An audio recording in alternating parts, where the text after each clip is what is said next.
As I've said before, my top priority as president is making sure we do everything we can to reignite the true engine of America's economic growth, a rising, thriving middle class. Yesterday, we received some welcome news on that front. We learned that our businesses added nearly 250,000 new jobs last month. The unemployment rate fell to 7.7%, still too high, but now lower than it was when I took office. Our businesses have created jobs every month for 3 years straight, nearly 6.4 million new jobs in all. Our manufacturers are bringing jobs back to America. Our stock market has rebounded. New homes are being built and sold at a faster pace. And we need to do everything we can to keep that momentum going. That means asking ourselves 3 questions every day. How do we make America a magnet for new jobs? How do we equip more of our people with the skills those jobs require? And how do we make sure that your hard work leads to a decent living? That has to be our driving focus, our North Star. And at a time when our businesses are gaining a little more traction, the last thing we should do is allow Washington politics to get in the way. You deserve better than the same political gridlock and refusal to compromise that has too often passed for serious debate over the last few years. And that's why I've been reaching out to Republicans and Democrats to see if we can untangle some of the gridlock.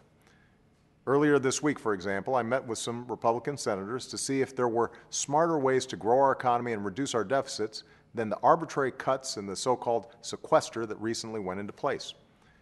We had an open and honest conversation about critical issues like immigration reform and gun violence and other areas where we can work together to move this country forward. And next week, I'll attend both the Democratic and Republican Party meetings in the Capitol to continue those discussions. The fact is, America is a nation of different beliefs and different points of view. That's part of what makes us strong and, frankly, makes our democratic debates sometimes messy and a lot of times pretty frustrating. But ultimately, what makes us special is when we summon the ability to see past those differences and come together around the belief that what binds us together will always be more powerful than what drives us apart. As Democrats and Republicans, we may disagree on the best way to achieve our goals, but I'm confident we can agree on what those goals should be. A strong and vibrant middle class, an economy that allows businesses to grow and thrive, an education system that gives more Americans the skills they need to compete for the jobs of the future, an immigration system that actually works for families and businesses, stronger communities, and safer streets for our children. Making progress on these issues won't be easy. In the months ahead, there will be more contentious debate and honest disagreement between principled people who want what's best for this country. But I still believe that compromise is possible.